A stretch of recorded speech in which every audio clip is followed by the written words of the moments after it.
اللہم صلی علی محمد وعلی آل محمد۔ تو اللہ کا نام لے کر شروع کرتے ہیں۔ رفع الیدین کرنے پر میرے بڑے بھائی نے کہا ہے کہ میرے ساتھ رشتہ رکھو یا رفع الیدین چھوڑ دو، کیا کرنا چاہیے؟ رشتہ تو نہیں چھوڑنا چاہیے، لیکن سنت بھی نہیں چھوڑنی چاہیے۔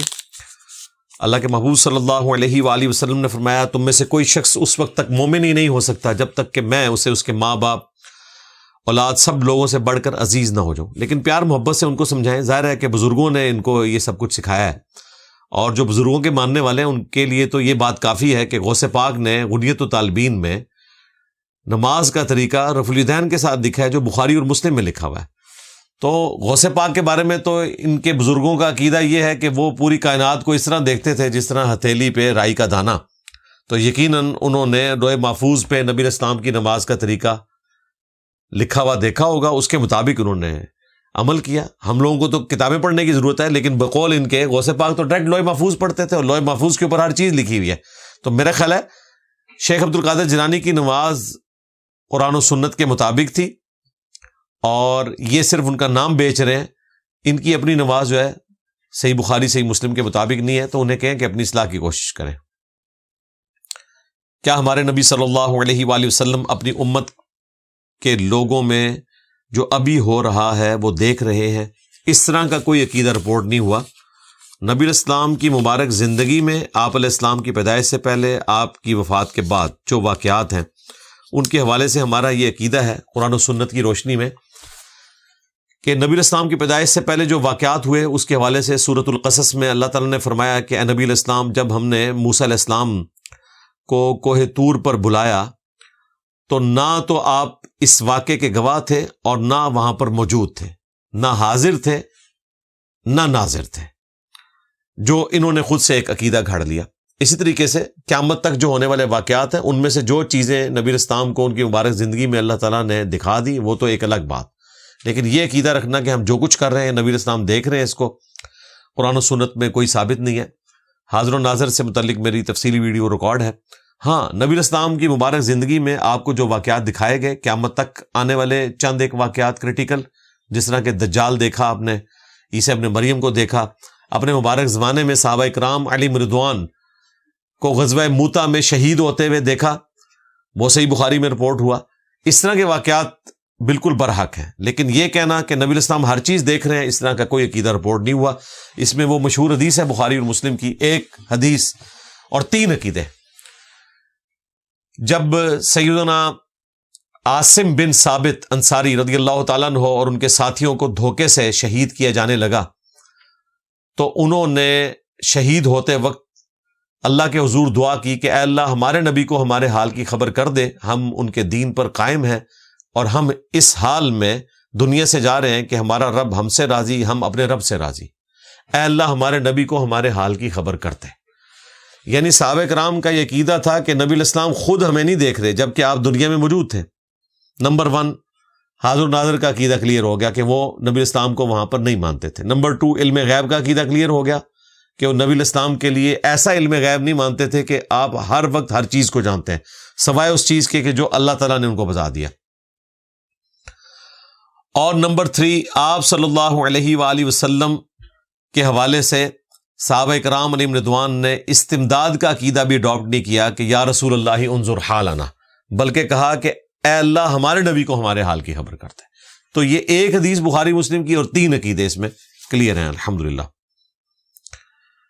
میں ایک ویٹرنری ڈاکٹر ہوں، ہمیں اکثر اوقات جانوروں کی آسانی کے لیے ان کو یوتھنائز یعنی آسان موت دینی پڑتی ہے جب اس کا بچنا مشکل ہو جائے یا علاج بہت مہنگا ہو۔ دیکھیں اگر تو حلال جانور ہے تو آپ اس کو ذبح کر لیں بھائی، اور اگر کوئی دوسرا اس قسم کا جانور ہے تو اس طریقے سے اس کو موت دینا یہ تو بھائی کوئی ثابت نہیں ہے، سوائے اس کے کہ کوئی جانور ایسا ہو کہ جس کی وجہ سے لوگوں کی جان کو خطرہ ہو۔ جس طرح کوئی پاگل کتا ہے اس کو آپ قتل کر سکتے ہیں، وہ بخاری مسلم میں رپورٹ ہوا۔ چوہے مار سکتے ہیں آپ جو تکلیف دینے والے ہیں، اسی طریقے سے کوے جو تکلیف دینے والے ہیں، ہر کوے کو نہیں مارنا۔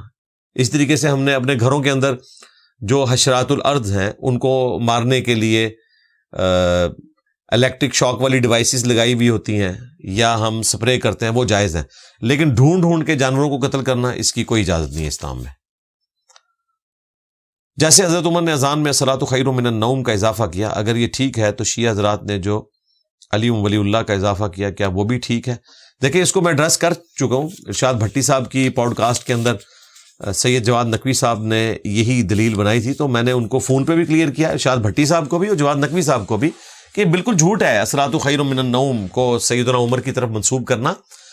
یہ بالکل بے سند روایت ہے الموطا امام مالک میں، جبکہ سنن نسائی کے اندر، سنن ابی داؤد میں نبی الاسلام سے موجود ہے، اور اس کا نمبر ہے 500، سنن ابی داؤد میں انٹرنیشنل نمبر ہے پورا 500، کہ نبی الاسلام فجر کی اذان کے لیے الصلاۃ خیر من النوم مؤذن کو خود تعلیم فرمایا کرتے تھے۔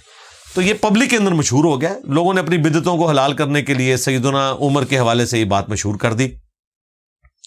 اسی طریقے سے حی علی خیر العمل، یہ اہل سنت کے ہاں پایا جاتا ہے۔ سنن الکبریٰ امام بہیقی کی کتاب میں، المصنف ابن ابی شیبہ میں، اور اسی طریقے سے مصنف عبد الرزاق میں سیدنا عبداللہ ابن عمر رضی اللہ تعالیٰ عنہ کے حوالے سے، سیدنا امام زین العابدین رضی اللہ تعالیٰ عنہ کے حوالے سے ملتا ہے کہ وہ اذان میں یہ کہلوایا کرتے تھے، تو وہ جائز ہے۔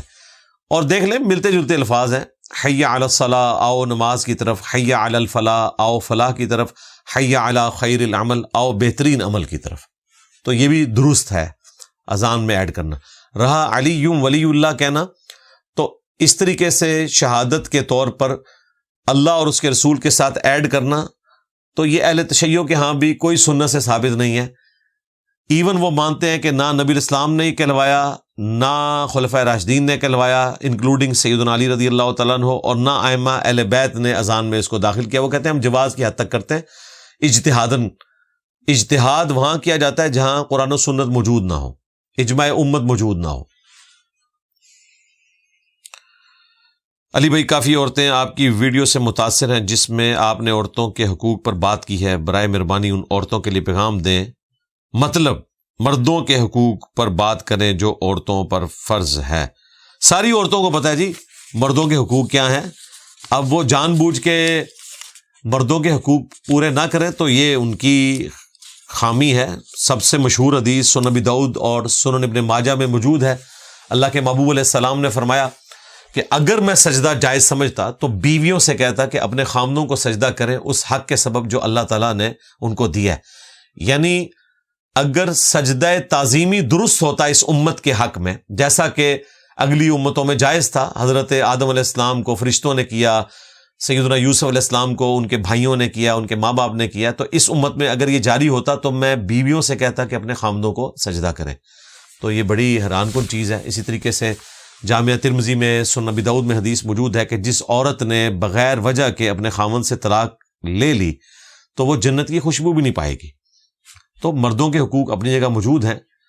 الرجال قوامون علی النساء، مردوں کو اللہ تعالیٰ نے حاکم بنایا عورتوں کے اوپر، لیکن ساتھ ہی ساتھ انہوں نے ان کے حقوق کا بھی خیال رکھنا ہے، صرف حاکمیت نہیں جتانی۔ اور عورتوں کو بھی چاہیے کہ یہ مان لیں کہ اللہ تعالیٰ نے خاندانی ادارے کا سربراہ جو ہے وہ مرد کو بنایا ہے، نہ کہ عورت کو۔ ایک خاندان کے اعتبار سے دیکھا جائے ہیومن ڈگنیٹی میں سارے برابر ہیں، بلکہ عورتوں کو زیادہ ہی مل گیا ہوا ہے۔ تو اپنی عورتوں کو یہ ساری حدیث بتائیں۔ بخاری مسلم میں ایک اور حدیث ہے، نبی الاسلام نے کہا کہ میں نے عورتوں کو جہنم میں کثرت سے دیکھا ہے کیونکہ یہ زبان درازی کرتی ہیں اپنے خامدوں کے ساتھ۔ تو یہ بڑی الارمنگ سچویشن ہے۔ اللہ تعالیٰ ہماری سسٹرز کو توفیق دے کہ وہ اپنے خامدوں کا احترام کریں اور ان کے حقوق کا بھی خیال رکھیں۔ میں اکثر نمازیں جمع کر کے پڑھتا ہوں، کام میں سے وقت نہ ہونے کی وجہ سے۔ کوشش کریں کہ آپ چیزوں کو مینج کریں، اور واقعتاً اگر آپ مجبور ہیں اس لیول تک کہ آپ باقی کام بھی اپنے کمپرومائز کر لیتے ہیں، یعنی شادی بیاہ پہ نہیں جاتے، چائے کے ہوٹلوں پہ بھی ٹائم ضائع نہیں کرتے، بلکہ آپ ڈیڈیکیٹڈ ہیں کام میں یا نوکری میں، تو ٹھیک ہے آپ نمازوں کو جمع کر سکتے ہیں، ظہر و عصر کو، مغرب اور عشاء کو۔ اور اگر آپ کے اختیار کے اندر ہے آپ نمازوں کو الگ الگ پڑھ سکتے ہیں تو آپ نے الگ الگ ہی پڑھنا ہے۔ یہ صرف جواز کی حد تک ہے، اس کو روٹین بنانا صرف اس شخص کے حق میں جائز ہوگا جو شخص مجبور ہو جائے، ادروائز آپ نے نمازوں کو الگ اوقات میں پڑھنا ہے۔ اہل تشیع کے ہاں بھی الگ اوقات میں نماز پڑھنا افضل ہے۔ اور اہل سنت کے ہاں بھی احادیث موجود ہیں. نمازوں کو جمع کرنا میری تفصیلی ویڈیو اس حوالے سے ریکارڈ ہے الحمدللہ. اگر ظہر اثر کی نماز نہیں پڑھی گئی، کیا دونوں نمازیں مغرب کے ساتھ پڑھ سکتے ہیں کسی وجہ سے رہ جائیں تو؟ جی پڑھنی تو ہیں، بھلے آپ عشاء کے بعد جا کے پڑھیں، بہتر یہ ہے کہ ترتیب قائم رکھیں، لیکن آپ نے نماز تو پڑھنی ہے، نماز تو آپ نے نہیں چھوڑنی، پانچوں نمازیں آپ نے پڑھنی ہے. بخاری مسلم میں حدیث ہے اگر کوئی شخص بھول جائے یا سویا رہ جائے تو جب اس کو یاد آئے اس وقت وہ نماز پڑھ لے. اور پھر نبی اسلام نے وہ آیت مبارکہ بھی تلاوت کی، وَأَقِمِ الصَّلَاةَ لِذِكْرِي، اور میری یاد کے لیے نماز کو قائم کرنا. حدیث کی روشنی میں مولا علی علیہ السلام کے کتنے بیٹے تھے؟ احادیث میں تو چند ایک بیٹے رپورٹ ہوئے ہیں، باقی آپ سیرت کی کتابوں میں دیکھیں گے تو مولا علی علیہ السلام کی کافی اولاد تھی. اور مشہور تو سیدنا حسن حسین ہیں، محمد بن حنفیہ ہیں جو حنفیہ نامی عورت سے سیدنا علی کے بیٹے تھے، ان کی احادیث بھی موجود ہیں. گوگل پہ جا کے آپ لکھیں گے تو پورا فیملی ٹری سیدنا علی کا آپ کو مل جائے گا. ہم نے اپنے محلے کے قاری صاحب کو کہا جو بریلوی تھے کہ اگر یا علی مدد شرک ہے تو امداد کن یا غوث اعظم کیا ہے؟ وہ کہتے ہیں وہ روحانیت ہے. نہیں، وہ تو یا علی مدد کو بھی صحیح درست سمجھتے ہیں، تو یا غوث اعظم کو بھی انہوں نے کہنا تھا. آپ بس پیار محبت سے ان کو سمجھائیں. ہماری جو ویڈیو ہے دعا صرف اللہ ہی سے، بلکہ توحید کے نام پر 10 دھوکے، میری ایک ویڈیو ہے، وہ آپ دیکھیں اور وہ آیات اور احادیث ان کے سامنے رکھیں. کیا رسول اللہ صلی اللہ علیہ وآلہ وسلم کا دعا کے اندر روحانی طور پر وسیلہ دیا جا سکتا ہے؟ روحانی طور پر نبی اسلام کا طریقہ آپ اڈاپٹ کریں گے. جامعہ ترمذی میں حدیث موجود ہے کہ جو اللہ کی حمد اور درود شریف پڑھ کے اللہ کی طرف متوجہ ہوتا ہے تو اللہ تعالیٰ اس کو محروم نہیں لوٹاتا. یہ اس حدیث کا مفہوم ہے. تو طریقہ یہ ہے دعاؤں کی قبولیت کا کہ اللہ کی حمد بیان کریں، نبی اسلام پر درود پڑھیں اور اس کے بعد آپ دعا مانگیں، انشاءاللہ آپ کی دعا قبول ہوگی. باقی اس طریقے سے وسیلہ پیش کرنا یہ کوئی ثابت نہیں. ایک واقعہ ہے سنن ابن ماجہ میں، وہ صحیح سند سے، اس میں جو الفاظ ہیں وہ یہ ہے کہ نبی اسلام نے ایک ایسے شخص کو جس کی بینائی نہیں تھی اس کو ایک دعا تعلیم فرمائی. پہلے نماز پڑھوائی، اس کے بعد کہا کہ تم اللہ کے حضور دعا کرو کہ میں تیرے نبی کے وسیلے سے تیری طرف متوجہ ہوتا ہوں، اور اے اللہ کے نبی میں آپ کے وسیلے سے آپ کے رب کی طرف متوجہ ہوتا ہوں. یعنی دونوں صورتوں میں اللہ کی طرف متوجہ ہوا. اگلے الفاظ کنکلوڈنگ ہے کہ اے اللہ میرے نبی کی شفاعت میرے حق میں قبول فرما. یعنی نبی الاسلام کی جو دعا ہے وہ قبول فرما. نبی الاسلام نے ان کے لیے دعا کی اور اللہ تعالیٰ نے ان کی بینائی واپس کر دی. وسیلہ کے نام پر دھوکہ، یہ میری ویڈیو آپ دیکھ لیں. تو آج اگر دنیا میں نبی الاسلام موجود ہوں تو اس طریقے سے آپ علیہ السلام سے دعا نہ صرف کروائیں گے بلکہ ہم کوشش کریں گے اپنا ہر معاملہ آپ کے سامنے پیش کریں. دونوں طرف سلام پھیرنے کے علاوہ نماز کو ختم کرنے کا صحیح طریقہ کیا ہے؟ اہل سنت کے ہاں جو مضبوط روایتیں ہیں وہ تو اسی طریقے سے ہیں. باقی اجتہاداً تو کافی ساری چیزیں اہل سنت کے ہاں رپورٹ ہوئی ہیں. حنفی تو کہتے ہیں جان بوجھ کے اگر کوئی شخص ہوا خارج کرتا ہے تو وہ بھی خروج بالسنعی ہی ہے اور وہ ایکویلنٹ بن جاتا ہے سلام کے. تو میرا خیال ہے اس سے تو بہتر طریقہ اہل تشیع کا جو کر رہے ہیں، کم از کم ایک مہذب انداز میں کر رہے ہیں. اس کی ضعیف روایتیں بھی اہل سنت کے ہاں پائی جاتی ہیں، اتنا بڑا ایشو نہیں ہے. ہم ہاشمی ہیں، ہمارے بزرگ کہتے ہیں کہ ہمیں صدقہ نہیں لگتا، تو کیا سید کی طرح ہاشمی کو بھی صدقہ نہیں لگتا؟ بھئی ہاشمی جو ہیں وہ سید ہی ہوتے ہیں. بنو ہاشم خود پورا خاندان جو ہے وہ نبی اسلام کا خاندان ہے. بنو اسماعیل میں اعلیٰ ترین خاندان ہے اور ان پہ صدقہ قیامت تک کے لیے حرام ہے. ان کے لیے خمس ہے، اور وہ اہل تشیع کے علماء اور بڑے بڑے بزرگوں نے اچھا خاصا جمع کیا ہوتا ہے، وہ آپ جا کے لے سکتے ہیں ان سے. جمعہ والے دن ظہر کی نماز جماعت کے ساتھ کیوں نہیں ہوتی؟ اس لیے کہ اس دن جمعے کی نماز ظہر کی نماز کا ایکویلنٹ ہو جاتی ہے. ایون سنن ابن ماجہ میں، سنن ابی داؤد میں موجود ہے کہ اگر عید والے دن جمعہ آ جائے تو پھر نبی اسلام نے فرمایا کہ جس نے عید کی نماز پڑھ لی تو وہ بھلے جمعے کی نماز کے لیے گاؤں سے شہر میں نہ آئے، لیکن اپنے علاقوں میں انہوں نے ظہر کی نماز ادا کرنی ہے، 5 نمازیں پوری کرنی ہے. جمعے والے دن بھی نمازیں 5 ہی ہوتی ہیں، ظہر کی جگہ جمعہ آ جاتا ہے. یہی وجہ ہے کہ اگر آپ کا جمعہ رہ جائے گا تو آپ نے اس کے بدلے میں جمعہ نہیں پڑھنا بلکہ ظہر کی نماز پڑھنی ہے، 4 فرض پڑھنے. اور اگر آپ مسافر ہیں تو مسافر کے اوپر جمعے کی نماز نہیں ہے، پڑھ لے تو بہت اچھی بات، ادروائز جمعے کی نماز کے ایکویلنٹ وہ 2 فرض پڑھے گا ظہر کی نماز کے مسافر.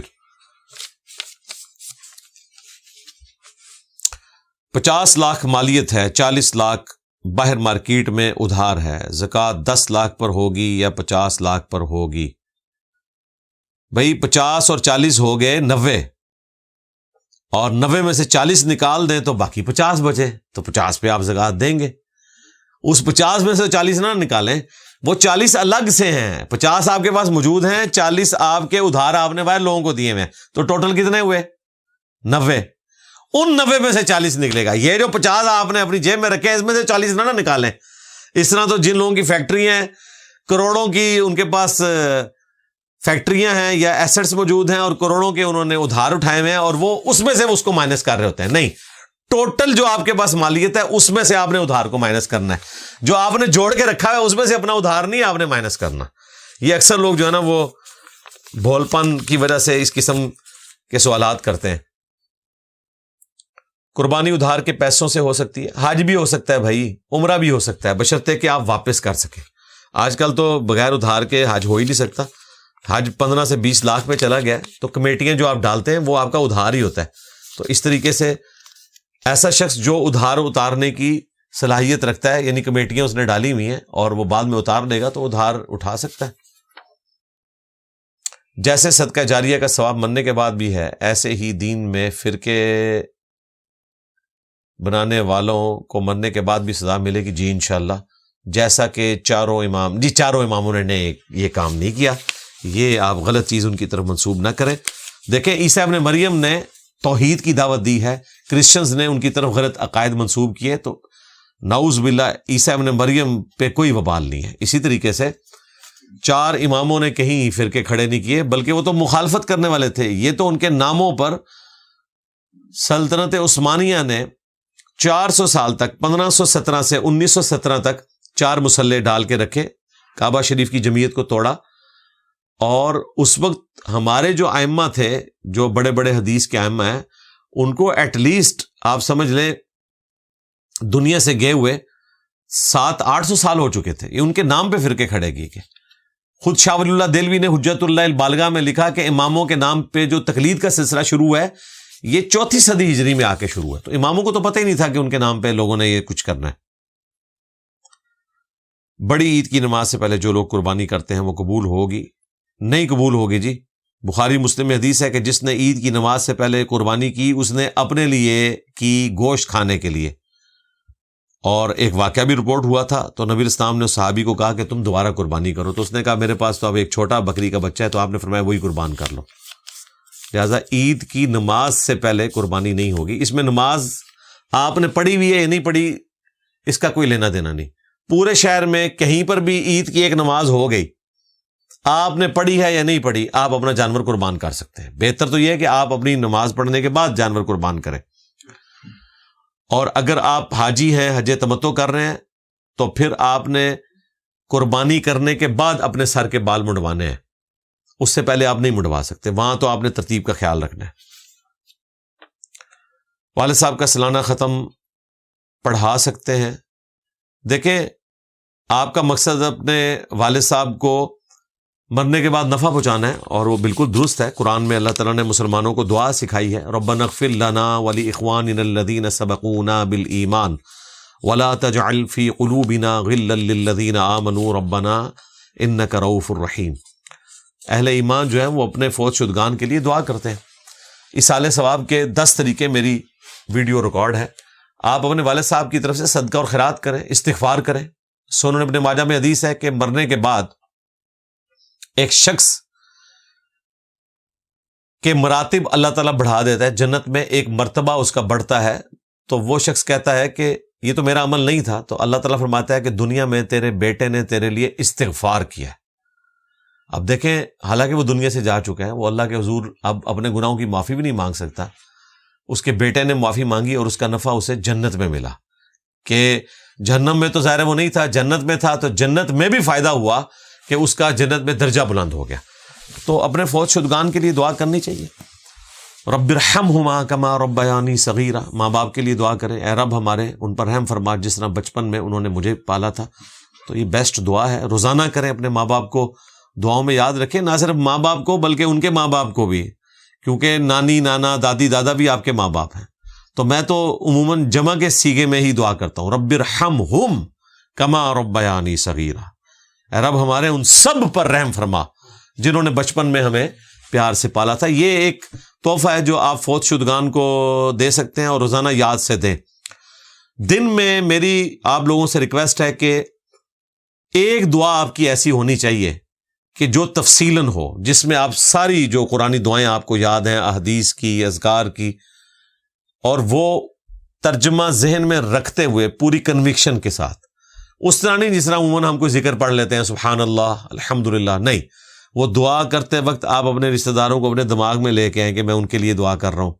اسی طریقے سے امت کے لیے دعا کرے تو وہ توجہ رکھتے ہوئے ایک دفعہ ضرور دعا کریں، اپنے زندہ ماں باپ کے لیے بھی، فوت شدگان کے لیے بھی، بیوی بچوں کے لیے بھی۔ یہ اپنی عادت بنائیں، کیونکہ ہم عموماً بس رٹی رٹائی دعائیں کر کے سائڈ پہ ہو جاتے ہیں۔ جب آپ روٹین سے ہٹ کے اس قسم کی دعائیں کرتے ہیں نا تو آپ کی توجہ رہتی بھی ہے۔ اور جامعہ ترمذی میں حدیث ہے، جس شخص کی یہ خواہش ہو کہ مصیبت اور پریشانی میں اللہ تعالیٰ اس کی دعا قبول کرے تو اسے چاہیے کہ جب وہ آسودہ حال ہو اس وقت بھی اللہ تعالیٰ کے حضور دعا کرے، تو انشاءاللہ جب اس پہ مصیبت آئے گی تو اللہ تعالیٰ اس کو نوازے گا۔ میں گارمنٹس کا کام کرتا ہوں، اگر مجھے کوئی کسٹمر لالچ دے کہ میری یہ ورائٹی رکھ لو، میں تمہیں اتنے پیسے دوں گا، کیا ان پیسوں کی لالچ کے لیے اس کے لیے ورائٹی رکھنا؟ یعنی یہ تو کام کرتے ہیں، مالک نہیں ہے۔ تو مالک کو اعتماد میں لے کر اگر آپ کر لیں تو پھر تو ٹھیک ہے، ظاہر ہے اس کو اعتماد میں لینا ضروری ہے، آپ کا اس کے ساتھ عہد ہے، قرآن میں واضح ہے وَأَوْفُوا بِالْعَهْدِ إِنَّ الْعَهْدَ كَانَ مَسْئُولًا، اور عہد کو پورا کرو اور تم سے اس عہد کے بارے میں پوچھا جائے گا۔ مسند احمد میں حدیث ہے، جو عہد پورا نہیں کرتا اس کا کوئی دین ایمان نہیں ہے۔ تو آپ اپنے مالک کو، جس کی وہ دکان ہے، اعتماد میں لیتے ہوئے اگر اس طرح کرتے ہیں تو پھر تو درست ہے، ادروائز تو آپ کے لیے حلال نہیں ہوگا۔ کچھ لوگ کہتے ہیں کہ جس کی ایک ہاتھ داڑھی نہ ہو تو وہ جماعت نہیں کرو، اور ایک ہاتھ نہیں، ایک مٹھی ہے۔ ہاتھ تو بھائی شریعت میں یہ ہے، وہ تو صرف اہل حدیث ہی پھر کوالیفائی کریں گے، وہ بھی سارے نہیں کریں گے۔ ایک مٹھی ہے، یہ سنت ہے، مٹھی داڑھی، نبی اسلام کی مٹھی ہی تھی داڑھی۔ اور صحابہ کرام میں سے 3 اصحاب، عبداللہ ابن عمر، عبداللہ ابن عباس اور ابو ہریرہ، تینوں راوی ہیں اس حدیث کے کہ داڑیاں بڑھاؤ، مونچھیں پست کرو، اور وہ مٹھی کے بعد داڑھی کاٹا کرتے تھے۔ اس پہ میری ویڈیو ریکارڈ ہے۔ جماعت کروانے کے لیے تو داڑھی شرط نہیں ہے، جماعت کے لیے شرط ہے قرآن کا آنا۔ صحیح مسلم میں حدیث ہے، 4 شرائط ہیں۔ نمبر 1 قرآن کا علم، اس میں اگر برابر ہیں، اس کے بعد سنت، اس میں بھی برابر ہیں تو جس نے ہجرت پہلے کی، یعنی دین میں جو سینئر ہے، اس میں بھی برابر ہیں تو پھر جو عمر میں بڑا ہے۔ تو داڑھی کا اس سے کوئی لینا دینا نہیں ہے۔ ایک شخص نے داڑھی رکھی ہوئی ہے لیکن اسے قرآن پڑھنا نہیں آتا، اور ایک شخص کی داڑھی نہیں ہے، داڑھی مڑاتا ہے لیکن قرآن اچھا پڑھتا ہے، تو وہ اہل ہوگا امامت کا۔ تو قرآن پڑھنے کے ساتھ، سنت کے علم کے ساتھ اس کا تعلق ہے۔ اب اگر آپ کہیں گے وہ باعمل نہیں ہے، تو بھائی داڑھی ہونا کوئی باعمل ہونا نہیں ہے، صرف داڑھی تو کافی نہیں ہے عمل کے لیے، قرآن بھی آنا چاہیے۔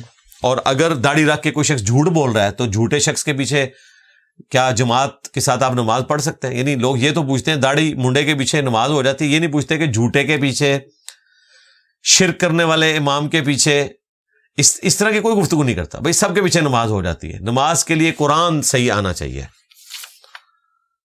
جب آسمان سے اولے گرتے ہیں، لوگ کہتے ہیں اللہ کا عذاب ہے۔ عذاب ہو بھی سکتا ہے کسی کے حق میں، اگر کوئی تکلیف کسی کو پہنچے، باقی اسپیسیفکلی آپ نہیں کہہ سکتے کسی کے بارے میں۔ اب یہ پچھلے دنوں ایک وہ ویڈیو کہہ رہے تھے جی ایک قبر کے اوپر خاص، یعنی وہ اسی پہ ہی بارش ہو رہی ہے۔ بھائی کسی قبر کے اوپر بارش ہونا اس بات کی دلیل نہیں ہے کہ وہ کوئی اللہ کا انعام ہے اس قبر کے اوپر۔ وہ ظاہر ایک سائنٹیفک فینومینا ہوتا ہے۔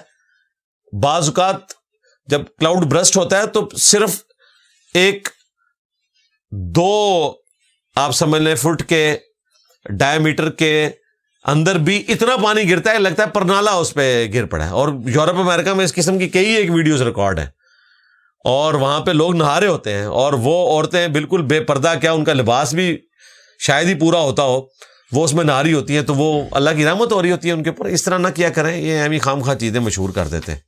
قبر کے اندر کس نے دیکھا کہ رحمت ہوئی ہے کہ وہ زحمت میں ہے؟ میری آمدنی اچھی ہے لیکن میرے پاس نہ کوئی سونا ہے نہ کوئی مال، کیا پھر بھی میرے پہ زکوٰۃ فرض ہے؟ اگر آپ جو کچھ کما رہے ہیں اس کو جوڑ نہیں رہے اور ساتھ ہی ساتھ خرچ ہو رہا ہے تو کوئی زکوٰۃ نہیں ہے۔ لیکن دیکھ لیں اگر آپ کے ایسٹس 7.5 تولے سونا یا اس کی مالیت کرنسی کی شکل میں یا مال تجارت کی شکل میں موجود ہے، اگر آپ کاروبار کرتے ہیں اور آپ نے اپنی دکان کے اندر سپوز 1 کروڑ روپے کی میڈیسن رکھی ہوئی ہے یا کپڑے رکھے ہوئے ہیں تو اس پہ زکوٰۃ بنے گی، کیونکہ وہ آپ کا مال تجارت ہے۔ آپ کے میرے پاس پیسے نہیں ہیں، بھی پیسے لگا کے آپ نے وہ چیز حاصل کی اور بیچنے کی غرض سے، تو اس پہ زکوٰۃ ہوگی۔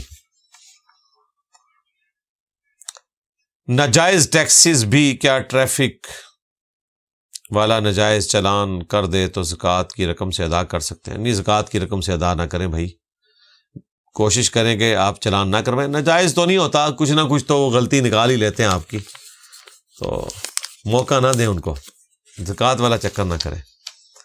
میں اپنی ذاتی زکوٰۃ کی رقم سے پانی والا کولر لگوا سکتا ہوں؟ جی، عوام الناس کے لیے لگا سکتے ہیں، اور اس میں کوئی تفریق نہیں ہے، امیر اور غریب دونوں استعمال کر سکتے ہیں۔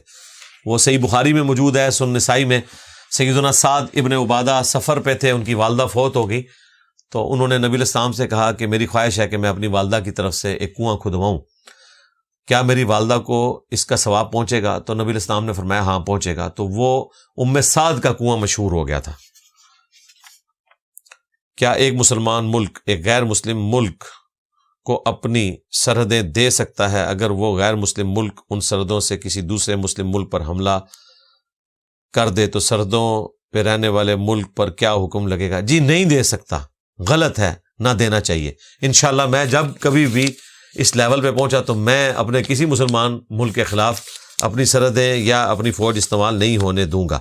اب رہا جو ہو رہا ہے، وہ حکمران اپنے رب کے حضور خود جواب دہ ہیں کہ ان کے گیون سرکمسٹانسز کیا تھے، ان کو کتنی بات سمجھ آئی، اور کیا انہوں نے یہ تقیتاً کوئی ایسا معاملہ کر گزرے یا جان بوجھ کے کیا،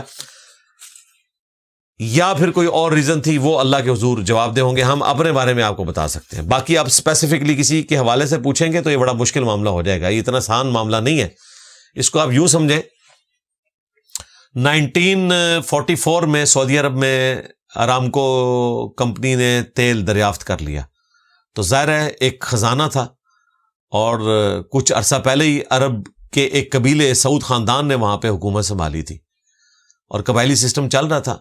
آپ کو پتہ ہے یہاں پر کسی کے پاس مال ہو تو چور پہنچ جاتے ہیں، وہاں تو قبائلی سسٹم تھا، لوگوں نے اپنی ملیشیاز بنائی ہوئی تھی، جس طرح افغانستان میں تھا طالبان سے پہلے۔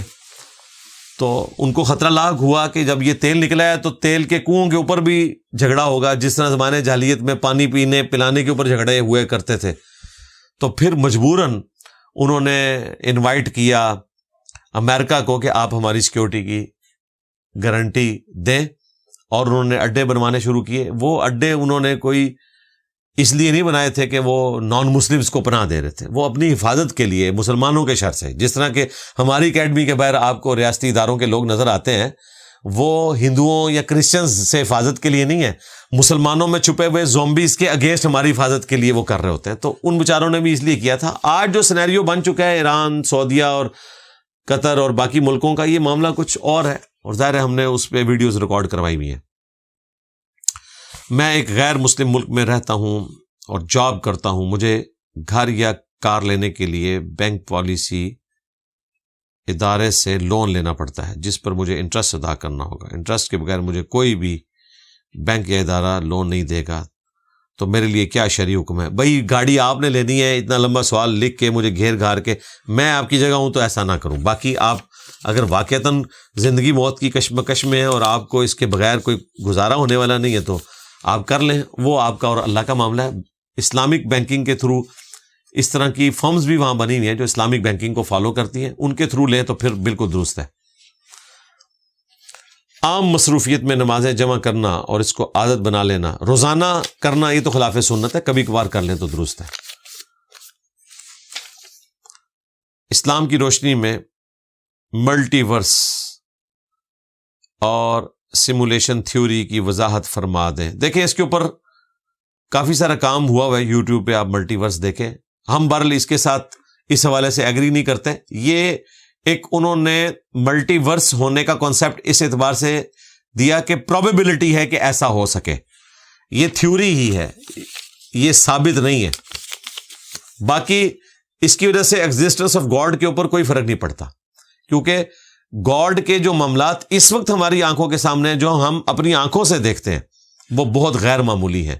ایک بے قدر بیج کا 6 ارب گنا بڑا درخت بن جانا, ایک انڈے میں سے چوزے کا نکلنا, اسی طریقے سے مرد و عورت کے تعلق کے بعد ایک نطفے کا ایمبریو بننا اور پھر بڑھتے بڑھتے ایک باشعور بچہ بن کے باہر نکلنا, یہ اتنے غیر معمولی واقعات ہیں کہ یہ کافی ہے یہ بتانے کے لیے کہ ہم ان چیزوں کو سمجھنے کے لیے اپنی زندگیاں صرف کر رہے ہیں. ہم کریٹر اس کے نہیں ہیں, تو جو کریٹر ہے اس کی شان تو بہت اعلیٰ ہے. ویئر ڈڈ گاڈ کم فرام, میری ویڈیو دیکھ لیں. کیا قیامت کے دن ان ماں باپ کی پکڑ ہوگی جو اپنی اولاد میں فرق کرتے ہیں؟ جی پکڑ ہوگی, اللہ نہ کرے کہ کسی کے ماں باپ اس قسم کی حرکت کریں. بخاری مسلم میں حدیث ہے, ایک صحابی نے اپنے بیٹے کو ایک غلام گفٹ کیا اور پھر اس بیٹے کو نبی علیہ السلام کی خدمت میں پیش کیا, کہا یا رسول اللہ یہ بڑا تابع فرمان بیٹا ہے, آپ گواہ ہو جائیں کہ میں نے اسے ایک غلام گفٹ کیا. تو آپ نے فرمایا باقی بچوں کو بھی ایک ایک غلام گفٹ کیا ہے؟ تو اس نے کہا نہیں یا رسول اللہ.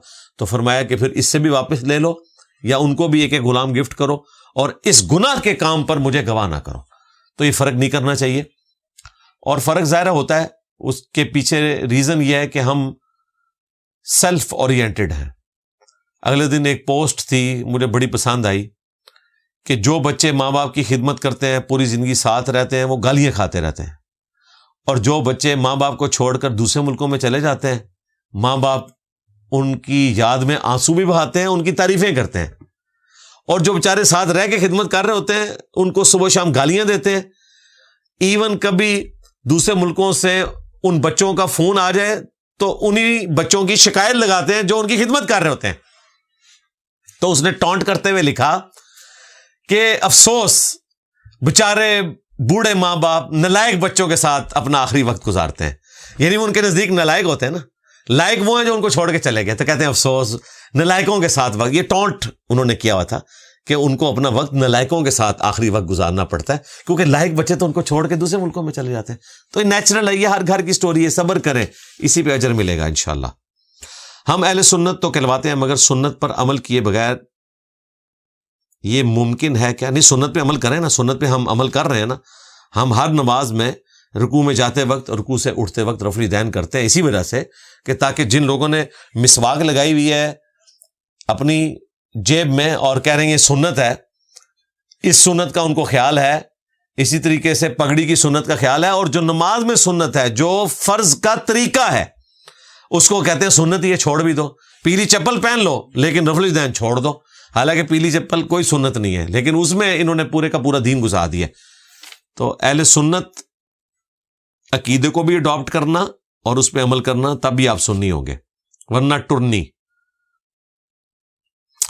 مسلم کہلوا لینا بھی کافی ہے. جی مسلمان ہی ہیں ہم, جب ہم منہج کی بات کرتے ہیں اس وقت اہل سنت کا ذکر کرتے ہیں, ورنہ تو ہم اہل سنت مسلمان ہیں اور اہل تشیع کو بھی مسلمان سمجھتے ہیں اختلاف کے باوجود.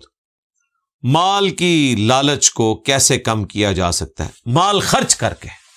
ہاں, اس کے بغیر لالچ ختم نہیں ہو سکتی. کوشش کریں اپنے بچوں کو بچپن سے عادت ڈالیں, اپنے پیسوں میں سے وہ اللہ کی راہ میں خرچ کریں, اپنے پیسوں میں سے ٹافیاں لے کے بچوں میں تقسیم کریں, ان کو عادت ڈالیں اور ان کے سامنے یہ سب کچھ کریں. میں جب کبھی بچوں کے ساتھ جمعہ کی نماز کے لیے جایا کرتا تھا اعلانیہ طور پر, تو ان کو میں نے عادت ڈالی ہوئی تھی, نکلتے ہوئے تینوں کو الگ الگ میں نے 100 کا نوٹ دینا ہے, اور کیونکہ چھوٹی بچی کو تو میں ساتھ نہیں لے کے جاتا تھا, اور وہ الگ الگ اس میں چندہ باکس میں ڈالتے تھے. اگر کسی شخص کا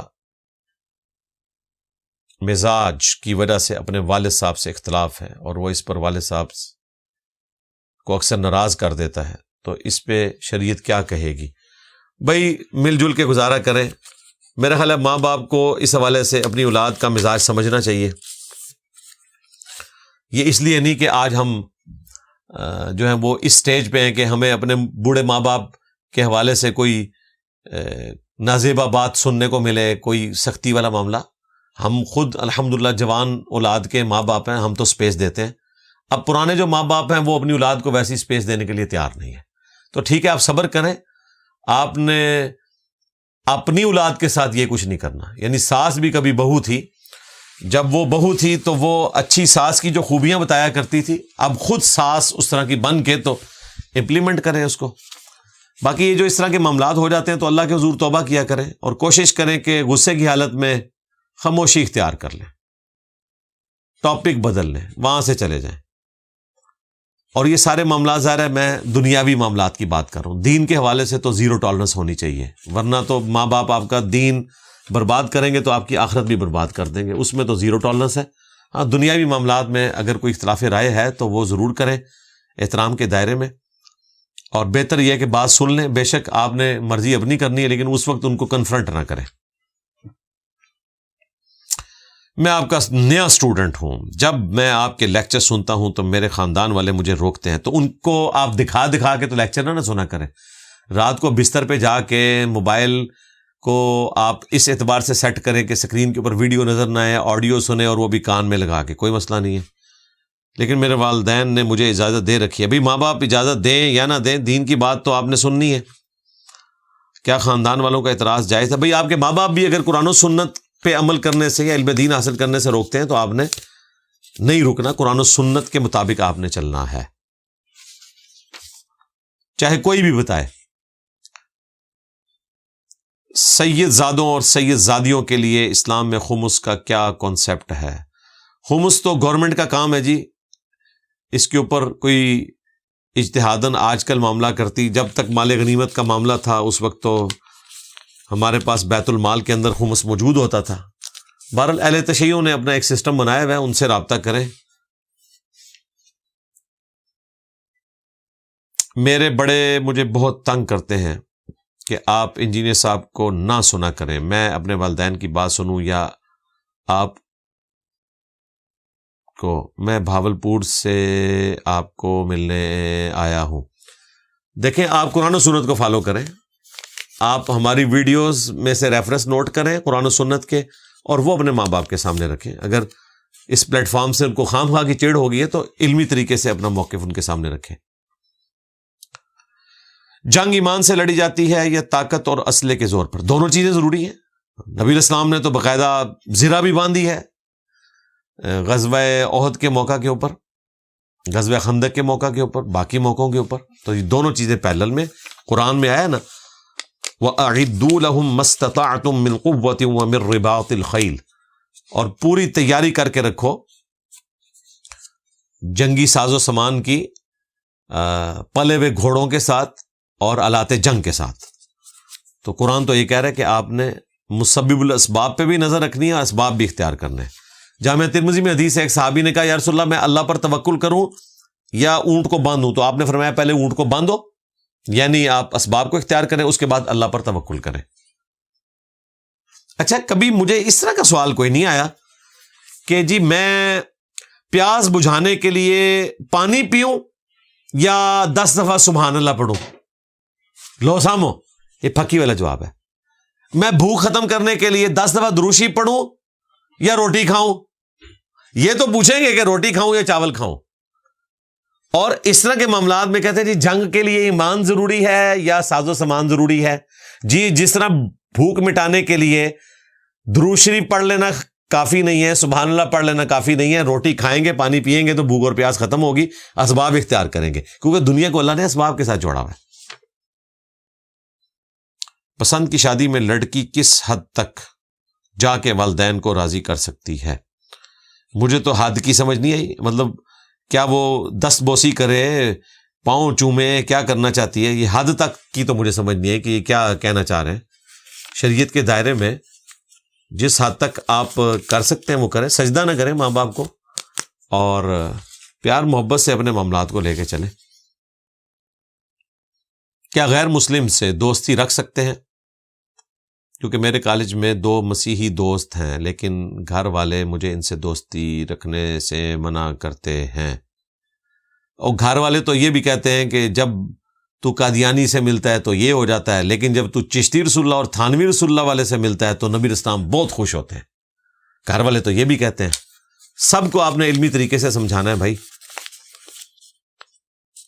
دوستی کا معیار اللہ اور اس کے رسول کی ذات ہے عز و جل، صلی اللہ علیہ وآلہ وسلم۔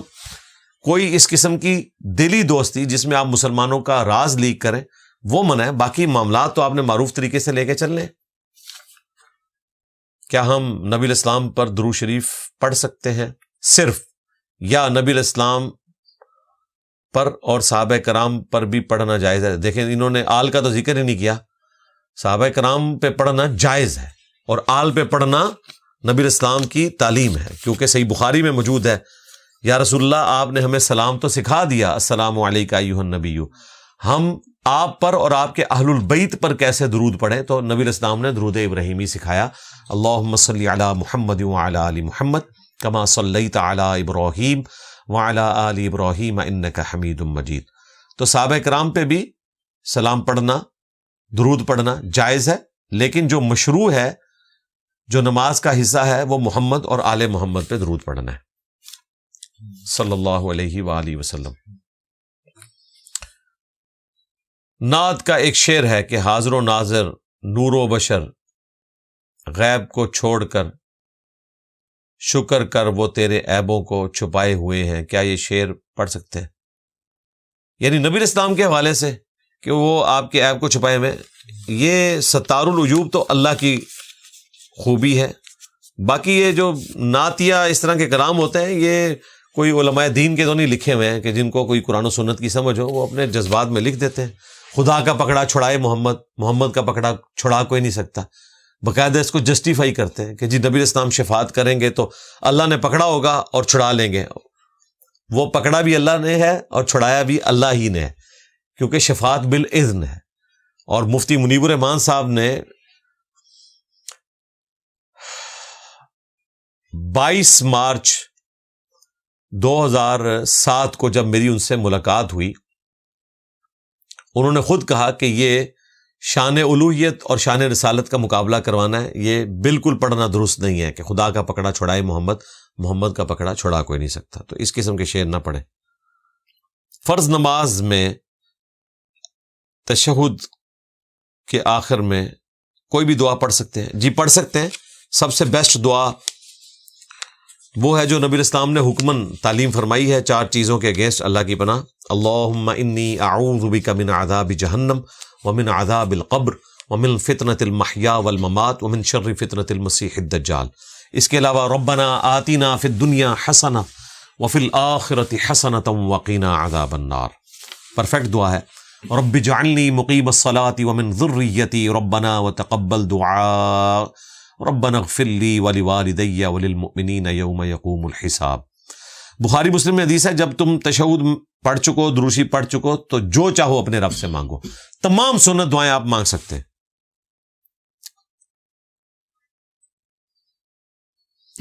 نماز میں تشہد اردو میں بھی دعا مانگ سکتے ہیں، نہیں اردو والی دعا بعد میں ہی رکھیں۔ آپ ربنا آتنا فی الدنیا حسنہ وفی الآخرۃ حسنہ وقنا عذاب النار پڑھیں، اس میں ساری دعائیں شامل ہو جائیں گی۔ مغرب میں تیسری رکعت میں شامل ہوتے ہیں، پھر سورہ اخلاص کی ترتیب کیا رکھیں گے، اور تیسری رکعت کے بعد سبحان اللہ شروع کرتے ہیں۔ دیکھیں سبحانک اللہم وبحمدک، یہ دعائے استفتاح ہے، یہ پہلی رکعت میں ہی پڑھی جاتی ہے۔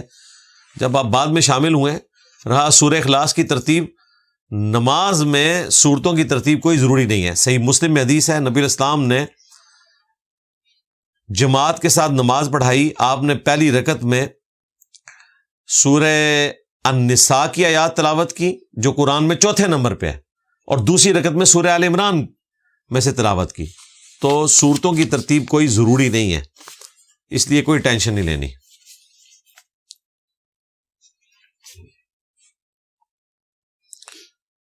کیا نعوذ باللہ ساس کے ساتھ بدکاری کرنے پر بیوی سے رشتہ ختم ہو جاتا ہے؟ نہیں، رشتہ ختم نہیں ہوگا۔ یہ جو مساہرت کے رشتے کے حوالے سے حنفیوں کا موقف ہے، یہ انہوں نے اجتہاداً گھڑا ہوا ہے۔ ملک بینک والی میری ویڈیو ہے، اس میں میں نے یہ سارے مسائل بتائے ہیں، وہ آپ دیکھ لیں۔ جماعت میں امام صاحب کے پیچھے سبحان اللہ اور سورہ فاتحہ، یہ سبحان اللہ نہیں، سبحانک اللہم، اور سورہ فاتحہ پڑھنی ہے یا خاموش رہنا ہے؟ سبحانک اللہم و بحمدک تو پڑھنا ہے اگر آپ کو وقفہ مل گیا ہے ثنا کا۔ سورہ فاتحہ اگر تو امام اونچی آواز میں قرات کر رہا ہے تو سن لینا کافی ہے، اور اگر آہستہ آواز میں کر رہا ہے تو ضرور پڑھیں، اور اونچی آواز والی نماز میں بھی اگر وہ وقفہ دیتا ہے تو آپ ضرور سکتوں میں پڑھ لیں۔ عورت گھر میں اگر فرض نماز ادا کرے تو کیا اس کو اقامت پڑھنا ضروری ہے؟ ضروری کوئی نہیں ہے، پڑھ لے تو بہت اچھی بات ہے، جماعت کا ثواب بھی ملے گا۔ اور اس کو سپورٹیو حدیث ہے سنن نسائی کی، اور حاکم میں بھی موجود ہے کہ تیرے رب کو اس گڈریے پہ بڑا پیار آتا ہے جو پہاڑ کی چوٹی پر اکیلا اذان دے کر نماز پڑھتا ہے۔ ظاہر ہے جو گڈریا ہے اور بکریاں پالنے والا ہے، اگر وہ نماز پڑھنے کے لیے جنگلوں سے واپس آئے گا تو وہ تو پھر اگلے دن ہی واپس وہاں پہنچے گا، تو وہ وہیں پر اکیلے نماز پڑھے، اقامت کہہ کر، اذان کہہ کر۔ قبر کے عذاب کے بارے میں آپ کی کیا رائے ہے؟ کیونکہ اگر قبر کے سوالوں کے بعد عذاب ملے گا تو قیامت کے دن کس چیز کا عذاب دیا جائے گا؟ یہ پرانے سوال ہو چکے ہیں جی، میں نے پورا مقدمہ اس پہ بیان کیا عذاب قبر کے حوالے سے۔ 117 مسئلہ ہے قرآن کی 10 آیات کی روشنی میں۔ مقدمہ یہ ہے کہ عذاب کی 4 قسطیں ہیں دنیا کی زندگی میں۔ سورہ سجدہ میں آیا کہ ہم دنیا کی زندگی میں عذاب دیں گے تاکہ یہ اللہ کی طرف پلٹ آئیں۔ دوسری قسط ہے موت کے وقت، سورۃ الانفال میں آیا کہ گناہگاروں کو فرشتے ہتھوڑے مارتے ہیں موت کے وقت۔ تیسری قسط ہے مرنے کے بعد جسے آپ عذاب قبر کہتے ہیں یا عذاب برزخ، وہ سورہ المؤمن میں ہے جسے سورہ غافر بھی کہتے ہیں۔ فرعونی صبح و شام آگ پر پیش کیے جاتے ہیں، اور پھر قیامت کا دن آئے گا تو بڑے عذاب پہ پیش کیے جائیں گے۔ اور چوتھی قسط قرآن پورا بھرا پڑا ہے آخرت کے دن کے عذاب کے حوالے سے، تو یہ ساری قسطیں قرآن میں ہی رپورٹ ہوئی ہیں۔ عذاب قبر والی حدیثیں نہ بھی ہوتی تب بھی یہ 4 قسطیں عذاب کی رپورٹ ہوئی ہیں۔ اب مجھے بتائیں، اگر سورۃ الانفال میں آیا کہ گناہگار لوگوں کی موت کے وقت فرشتے انہیں ہتھوڑے مارتے ہیں، تو ابھی قیامت تو قائم نہیں ہوئی ہے، حساب و کتاب تو ہوا نہیں ہے، تو کیوں مار رہے ہیں؟ کیا ظلم کر رہے ہیں؟ نہیں، ایسا نہیں ہے، وہ اللہ کے علم میں ہے کہ کوئی شخص کس چیز کا مستحق ہے۔ ید اللہ کہہ دیا تو ثابت ہو گیا کہ نبی کا ہاتھ ہی خدا کا ہاتھ ہے۔ کیا یہ نعت کا مصرع درست ہے؟ اگر ان معنوں میں لیا جائے وہ تو یعنی ایک مجازن ذکر ہو رہا ہے، وہ تو ناقۃ اللہ بھی آیا، اللہ کی اونٹنی، تو نبی علیہ السلام کی طرف اگر یہ نسبت کی گئی، سورہ فتح میں آیا کہ ان کے ہاتھوں پر اللہ کا ہاتھ تھا۔ اسی طریقے سے وما رمیت اذ رمیت ولکن اللہ رما، جو آپ نے وہ کنکریوں والی مٹھی پھینکی تھی وہ آپ نے نہیں پھینکی تھی بلکہ اللہ نے پھینکی تھی، یعنی یہ اللہ تعالیٰ نے اس کو معجزانہ طور پہ ایسا کر دیا۔ باقی نبی علیہ السلام نے کبھی یہ دعویٰ نہیں کیا کہ یہ جو ہاتھ ہے یہ میرا، یہ اللہ کا ہاتھ ہے، تو یہ مجازن بات ہو رہی ہوتی ہے۔ سورہ الذاریات آیت 49 میں ذکر ہے کہ اللہ نے ہر چیز جوڑوں میں پیدا کی، جبکہ بہت سے جانور ایسے ہیں جن میں صرف مادہ موجود ہے، نر نہیں۔ اللہ تعالیٰ نے یہ نہیں کہا کہ بغیر جوڑے کے کوئی چیز پیدا نہیں کی، یہ تغلیب کی بات ہے کہ میجورٹی کیسز میں ایسا ہی ہوتا ہے، اس سے اس میں کوئی تبدیلی والا معاملہ نہیں ہوتا، exceptions are always there. Maulana Maududi کی تعلیمات میں اقامت دین کا تصور، اس حوالے سے آپ کا کیا موقف ہے؟ بخاری پر یقین کیوں کریں؟ وہ آپ علیہ السلام کی وفات کے بہت عرصہ بعد لکھی گئی، اور باقی احادیث کی کتابیں بھی۔ جی قرآن پاک بھی کتابی شکل میں تو صحابہ کرام کے پاس موجود تھا، پرنٹنگ پریس تو بہت عرصے کے بعد بنا، تبھی ہمارے ہاتھوں میں آیا، اور کاغذ کی صنعت جب مسلمانوں نے ہارون رشید کے دور میں امپورٹ کی تو پھر یہ احادیث کی کتابیں ریٹن فارم میں آئیں، زبانی تو چل رہی تھی۔ آج بھی حافظ قرآن اپنی کریمنگ کی بنیاد پہ قرآن کو سرٹیفائی کرتا ہے کہ اس قرآن میں کوئی غلطی نہیں ہے، اس کے پاس کوئی نسخہ تو نہیں لکھا ہوا ہوتا، تو احادیث بھی زبانی ٹرانسفر ہوئی ہیں، اس میں تو کوئی ایسا مسئلہ نہیں ہے۔ باقی مودودی صاحب کا جو تصور ہے اس حوالے سے کہ انسان اقامت دین کی کوشش کرے، یہاں تک تو بات درست ہے، باقی جہاں ان کے موقف سے ہمیں اختلاف ہے وہ ہم وقتاً فوقتاً طریقے سے ریکارڈ کرواتے رہتے ہیں، ایک پوری ڈاکٹرن ہے، اس لیے میں اس کو اب چھیڑنا نہیں چاہتا۔ سگریٹ پینا کیوں حرام ہے جبکہ انسانی صحت کے لیے کولڈ ڈرنکس بھی نقصان دیتا؟ کولڈ ڈرنکس بھی نہیں ہم پیتے، بہتر ہے کہ آپ نہ پئیں۔ اگر کولڈ ڈرنکس بھی 100% نقصان ہی پہنچاتے ہیں تو بالکل نہیں پینے چاہیے، سگریٹ کا تو کنفرم ہے، وَلَا تُلْقُوا بِأَيْدِيكُمْ إِلَى التَّهْلُكَةِ، اپنے ہاتھوں سے اپنے آپ کو ہلاک مت کرو۔ پھر اس میں ظاہر ہے ایک نشے والا ایلیمنٹ بھی بعض اوقات ایڈ کر دیا جاتا ہے، وہ والا معاملہ بھی ہے، جس طرح لوگ سگریٹ کے اندر نشہ بنا کے اس کو پیتے ہیں۔ تو سگریٹ تو صراحتاً ایک نقصان کے اوپر مبنی چیز ہے۔ کولڈ ڈرنکس بھی اگر 100% نقصان دیں تو آپ نہ پئیں۔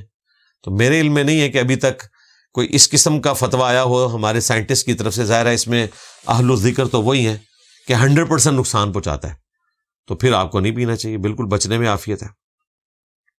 آپ کی دلیل کے مطابق انسانی صحت کے لیے نقصان دہ چیزیں، تو اس طرح بہت سی چیزیں فتوے کی ذات میں آئیں گی، جی بالکل آئیں گی، تو نہ پئیں نا، نہ کھائیں۔ جو نقصان دہ چیزیں ہیں 100% نقصان دہ وہ آپ نے نہیں کرنی، لیکن یہ پہلے آپ کو ثابت کرنا ہوگا۔ اگر آپ کہیں کہ جی اس میں کاربز بہت زیادہ ہیں اور انسان کے لیے نقصان دہ ہے، تو کاربز اپنی اسپرٹ میں تو حلال ہیں، گندم میں بھی کاربز موجود ہیں۔ ہاں زیادہ اگر آپ 10 روٹیاں پھاڑنا شروع کر دیں گے تو پھر میں آپ کو کہوں گا کہ بھئی یہ آپ اپنا نقصان کر رہے ہیں۔ میں ایک پارٹس کی دکان پر ہوں، یہ بتا دیں میں ظہر اور عصر کی نمازیں جمع کر سکتا ہوں؟ روزانہ نماز مسجد میں پڑھنا مشکل ہے، تو دکان پر پڑھنا کیسا ہے؟ اگر آپ ملازم ہیں، آپ کے پاس کوئی اور راستہ نہیں ہے تو ٹھیک ہے، جائز ہے۔ میں ویب سائٹ ڈیولپر ہوں، مجھے اگر کمپنی کی طرف سے کسی فحش ویب سائٹ کے لیے کام کرنا پڑے تو اس کے لیے کیا شرعی حکم ہے؟ یہ آپ نے خود سے طے کر لیا کہ یہ فحش ویب سائٹ ہوگی اور اس کو ان مقاصد کے لیے استعمال کیا جائے گا، واللہ عالم۔ باقی جو یہ چھوٹے لیول کے اوپر چیزیں ہوتی ہیں اس وقت تو آپ کو کنفرم نہیں ہوتا، اور اگر واقعتاً آپ کو کنفرم ہو رہا ہے تو پھر آپ بچیں، اپنی اسائنمنٹ چینج کروا لیں۔ نبی صلی اللہ علیہ وآلہ وسلم کا نام مبارک زبان پر آنے پر انگوٹھے چومنا کیا یہ بدعت ہے؟ یہ من گھڑت روایت ہے، موضوعات شریف میں لکھی ہوئی ہے، تو ظاہر ہے جو چیز ثابت نہیں ہے تو اس کو دین میں داخل کریں گے، بجائے دروشی پڑھنے کے آپ انگوٹھے چومیں گے تو دین میں ایگزیجریشن ہے۔ رہا دیوبندی تو ان کو چومنا چاہیے، کیونکہ ان کی فقہ کی کتاب میں در مختار پہ حاشیہ رد المختار ابن عابدین شامی نے تو اس کو سنت بنا کے لکھا ہوا ہے، لہذا بریلویوں سے تو آپ جھگڑا نہ کریں اس معاملے میں۔ کیا مردوں کو عورتوں کی طرح بالوں میں پونی ڈالنا جائز ہے؟ جی ڈال سکتے ہیں، لیکن نماز کے اوقات میں نہیں، بلکہ آپ جیل بھی لگا سکتے ہیں۔ صحیح بخاری میں آیا کہ نبی علیہ السلام کے بال مبارک گھنے تھے، تو 2 جو حصے تھے ان کو اکٹھا کر کے سیدہ عائشہ کہتی ہیں کہ دائیں طرف میں چھوڑ دیتی تھی اور 2 کو بائیں طرف، یعنی ان بالوں کو اکٹھا کر کے اس میں گوند لگا کے۔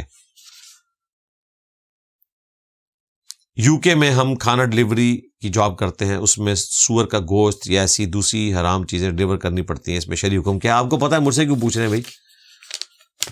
اس طرح کی جابز کو تو آپ اوائڈ ہی کریں، مجبوراً کر رہے ہیں تو وہ آپ کا اور اللہ کا معاملہ ہے۔ کھانے پینے کی اشیاء کو ذخیرہ کرنا قلت کے دنوں میں گناہ ہے؟ جی بالکل حرام ہے۔ اگر ہم سونا یا ڈالر چاندی ذخیرہ کریں، جی سونا کوئی کام نہیں پڑتا، بے فکر رہیں، سونا دنیا میں اتنا موجود ہے کہ کبھی بھی ختم نہیں ہوگا انشاءاللہ، بے فکر رہیں۔ ڈالر بھی آپ کریں، کوئی مسئلہ نہیں، سوائے اس کے کہ گورنمنٹ اگر پابندی لگا دیتی ہے وہ پھر معاملہ الگ ہے، اور وہ اجتہاداً ہوگا، شرعی نہیں۔ جس طرح کہ بخاری مسلم میں آیا ہے کہ جس سال قحط پڑا تھا تو نبی علیہ السلام نے قربانی کا گوشت 3 دن سے زیادہ سٹور کرنے سے منع کر دیا تھا۔ اب یہ حکم عام نہیں ہے، ایگزیکٹو ڈیسیژن تھا کہ قحط ہے تو بانٹ دو، یہ نہیں ہے کہ اب ہمیشہ کے لیے یہ حکم اسی طریقے سے ہوگا۔ میری بہن تمام سنت وظائف اور قرآن کا مطالعہ بھی کرتی ہیں، مگر ان پر جنات حاوی ہوتے ہیں، تو کیا کرنا چاہیے؟ کسی عامل کو دکھائیں جی، جب معاملہ بڑھ جائے تو آپ نے اس فیلڈ کے ایکسپرٹ سے رابطہ کرنا ہے جی، ایسا عامل جو قرآن و سنت کی روشنی میں توحید پہ چلنے والا ہو، اس سے علاج کروائیں جی۔ جو لوگ بغیر والدین کے نماز پڑھتے ہیں تو ان کی نمازوں کا کیا بنے گا؟ کیا وہ ضائع ہو جائیں گی؟ اللہ اور ان کا معاملہ ہے جی، ہم تو یہی کہیں گے کہ وہ سنت کے مطابق نماز نہیں ہے۔ جو بخاری میں حدیث موجود ہے، سیدنا حذیفہ ابن یمان نے ایک شخص کو دیکھا کہ وہ نماز کے رکوع اور سجدے بڑے تیزی سے ادا کر رہا تھا، اس اعتبار سے کہ قوما بھی درست نہیں کر رہا، 2 سجدوں کے درمیان صحیح طریقے سے نہیں بیٹھ رہا۔ تو انہوں نے کہا کہ اگر تو اسی طریقے پہ نماز پڑھتا ہوا مر گیا تو تو محمد صلی اللہ علیہ وآلہ وسلم کے طریقے پہ نہیں مرے گا۔ تو ہم اتنا ہی کہیں گے، کیا اللہ مجھے ہر پل اس طرح دیکھ اور سن رہا ہے جیسے اکیلے حضرت آدم علیہ السلام کو پیدا کر کے انہیں ہر پل دیکھ اور سن رہا تھا جب وہ اکیلے انسان تھے۔ جی ایسے ہی ہے جی، اللہ تعالیٰ اپنے عرش پہ ہوتے ہوئے اپنے بندوں کے اتنا ہی قریب ہے جتنا مچھلی کے پیٹ میں یونس علیہ السلام کے قریب تھا، یا جتنا سدرۃ المنتہا پہ اپنے محبوب علیہ السلام کے قریب تھا۔ یہ قریب دور والے جو معاملات ہیں یہ فزیکل ورلڈ کی چیزیں ہیں۔ اللہ تعالیٰ کے لیے نہ کوئی دوری ہے، نہ کوئی قرب اس لیول کا ہے کہ ہم اس کے لیے کوئی مثال بیان کر سکیں۔ نحن اقرب الیہ من حبل الورید، اللہ تعالیٰ ہماری رگ جان سے زیادہ ہمارے قریب ہے۔ کیا بے نمازی کو یہ حق حاصل ہے کہ وہ اہل بیت کا نام لے یا صحابہ کرام سے محبت کا دعویٰ کرے؟ یار یہ تو چھوٹی بات ہے، آپ کو پہلی بات یہ کہنی چاہیے تھی، کیا بے نمازی کو یہ حق حاصل ہے کہ وہ اللہ کا نام لے اور اس کے رسول کا نام لے؟ اہل بیت اور صحابہ تو بعد میں آتے ہیں، اصل تو ہماری محبتوں کا محور تو ہمارا رب ہے۔ جامعہ ترمذی میں حدیث ہے، اللہ سے محبت کرو کہ یہ ساری نعمتیں اس نے تمہیں دی ہیں، اور مجھ سے اس لیے محبت کرو کہ میں اللہ کا رسول ہوں۔ ہم تو رسول اللہ سے بھی محبت آپ کی ہستی کی وجہ سے نہیں کرتے، اس وجہ سے کرتے ہیں کہ آپ اللہ کے رسول ہیں، اللہ کے محبوب ہیں صلی اللہ علیہ وآلہ وسلم۔ اور پھر آپ علیہ السلام نے فرمایا کہ میرے اہل البیت سے محبت کرو کیونکہ ان کی نسبت میرے ساتھ ہے۔ تو ہماری محبتوں کا محور اللہ کی ذات ہے۔ ان صلاتي ونسكي ومحياي ومماتي لله رب العالمین، بے شک میری نماز، میری قربانی، میرا جینا، میرا مرنا سب اللہ کے لیے۔ تو باقی ہستیاں تو ظاہر بعد میں آتی ہیں۔ رہا یہ معاملہ کہ صحیح محبت کا اظہار یہی ہے، قل ان کنتم تحبون اللہ فاتبعونی یحببکم اللہ، اے نبی ان سے فرماؤ کہ اگر تم اللہ سے محبت کرتے ہو تو پھر میرے نبی کی اتباع کرو۔ تو ظاہر ہے کہ اللہ اور اس کے رسول کی مانی جائے، صرف اللہ اور اس کے رسول کو نہ مانا جائے بلکہ اللہ اور اس کے رسول کی بھی مانی جائے عز وجل و صلی اللہ علیہ وآلہ وسلم، تو پھر آپ کا ایمان کامل ہوگا۔ لیکن اس میں دوسری ایگزیجریشن بھی بعض اوقات ہوتی ہے کہ اگر کوئی شخص دین پہ صحیح چلنے والا نہیں ہے تو آپ اس کے بارے میں یہ دعویٰ نہ کریں کہ یہ اللہ رسول سے محبت نہیں کرتا، کیونکہ صحیح بخاری میں موجود ہے، حضرت حمار ایک صحابی تھے، حمار ان کا نک نیم تھا، گدھے کو کہتے ہیں، تو وہ شراب بھی پیتے تھے اور نبی اسلام کو ہنسایا بھی کرتے تھے، سزا بھی ہوتی تھی پھر وہی عمل کرتے تھے۔ صحابہ کرام کو غصہ آیا، انہوں نے ان کے لیے نازیبا کلمات بول دیے، نبی اسلام نے ڈانٹا، آپ نے فرمایا جو میں جانتا ہوں وہ تم نہیں جانتے، یہ اللہ اور اس کے رسول سے محبت کرتا ہے۔ تو محبت اپنی جگہ اور نفس سے مغلوب ہو کر گناہ ہو جانا اپنی جگہ، لیکن اس میں ایڈ کروں گا کہ وہ حضرت حمار کے لیے خوشخبری ہے، کیونکہ اللہ کے نبی وحی کی تائید کے ذریعے جانتے ہیں کہ یہ اپنے غلط کاموں کے باوجود اللہ اور اس کے رسول سے محبت کرتا ہے۔ آج کوئی شخص شراب پی کے یہ نہیں کہہ سکتا کہ میں اللہ رسول سے محبت کرتا ہوں، یہ تو اس کا اور اس کے رب کا معاملہ ہے نا، تو اس کے لیے ہم کوئی سرٹیفکیٹ جاری نہیں کریں گے، نہ یہ سرٹیفکیٹ جاری کریں گے کہ یہ محبت نہیں کرتا، ترغیب دلانے کی کوشش کریں گے۔ لیکن جی یہ جو 19 اپریل 2026 کو پرچیاں آئی تھیں جو ہم کور نہیں کر سکے تھے، آج ہم نے پبلک سیشن نمبر 232 میں 26 اپریل 2026 کے سیشن میں کور کر لی، اور اگلی پرچیاں جو ہیں وہ آپ نے آن لائن کامنٹس کی شکل میں، جب تک ہمارا یہ سیشن آن لائن چلے گا وہ آپ نے کامنٹس میں اپنے کوسچنز لکھنے ہیں۔ اس کے لیے پوسٹ آلموسٹ 3-4 دن پہلے ہم اپنے آفیشیل چینل پہ کمیونٹی میں ڈال دیں گے، آپ نے نیچے جا کے اپنے کامنٹس کی شکل میں سوال لکھنے ہیں، انشاءاللہ ہم اسی طریقے سے کوسچنز لے لیا کریں گے اور یہ آن لائن سلسلہ ہمارا جاری رہے گا۔ تو پبلک سیشن نمبر 233 جو انشاءاللہ 3 مئی 2026 کو ہوگا، اس کے لیے آپ نے کوسچنز جو ہیں وہ پوسٹ کے نیچے کامنٹس میں جا کے یوٹیوب چینل پہ لکھنے ہیں، انشاءاللہ وہاں سے ہم ریٹریو کر کے اس کو پھر انشاءاللہ ریٹن فارم میں لے آئیں گے اور اگلا اپنا public session question answer session کا کریں گے۔ سبحانک اللہم و بحمدک، اشہد ان لا الہ الا انت، استغفرک و اتوب الیک، وما علینا الا البلاغ المبین۔ جزاکم اللہ خیرا۔